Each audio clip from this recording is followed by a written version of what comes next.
Alors, le site des végétaliseurs, pour nous, apporte à la réflexion, parce que c'est effectivement un site de partage et d'échange d'informations, mais c'est surtout depuis quelques mois maintenant, depuis la fin de l'année dernière, un site où on peut vraiment trouver des idées pour agir pour la planète.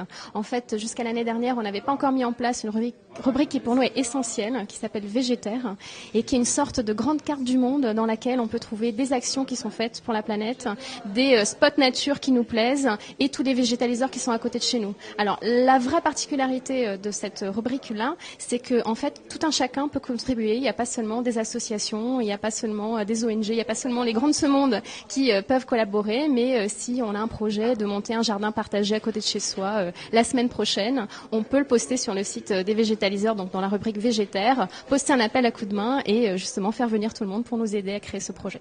On est vraiment au début, pour nous, d'une réconciliation et d'un travail en commun avec l'ensemble des acteurs, mais c'est vraiment le démarrage. C'est-à-dire, nous, on a recensé, et c'est sûrement pas exhaustif, plus de 100 sites à peu près sur le développement durable, de partage, d'échange, sur des sujets verts ou sur des sujets sociaux. Je pense qu'une vraie chose qui se crée, c'est la solidarité, c'est-à-dire tous les peuplades, les je veux aider.com, etc. Tout ce qui est troc de vêtements en fonction des âges de la vie de ses enfants, autopartage qui démarre très très bien. Donc je pense que ça répond à un vrai besoin d'abord d'économie, de liens, de convivialité. Je discutais j'aurais pu le dire ce matin, avec le responsable d'autopartage. Il me disait, il y a 1, 2, 3 autopartages, il y a énormément d'amitiés qui se sont créées dans une voiture, alors qu'ils étaient voisins dans les mêmes bureaux, ils se connaissaient pas, quoi. Donc cette création de lien social, elle est vraiment un vrai besoin. Ils peuvent créer une plateforme qui s'appelle un peu conversation marketing, où les gens vont dire, OK, ça serait bien que vous fixiez ce bug-là, et ensuite l'entreprise prend ce feedback et améliore ses produits.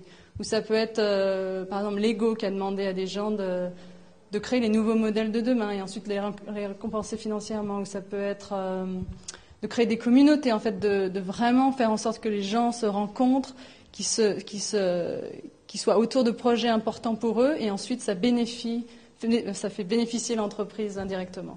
Nous, notre rôle, c'est de pouvoir le partager avec tous, et puis de faire que chacun qui veut être un acteur du monde de demain dans le développement durable puisse le faire avec ceux avec qui il a envie de le faire, qui partagent les mêmes objectifs, et d'être un peu faire connaître cette avancée finalement californienne, où les gens sont entrepreneurs d'eux-mêmes, entrepreneurs de leur vie, et la construisent et la co-construisent avec leurs pairs et avec ceux avec qui ils ont envie de le faire. Donc nous, notre juste ambition, c'est de faire ça autour du développement durable en France. On est à un vrai moment charnière en ce moment.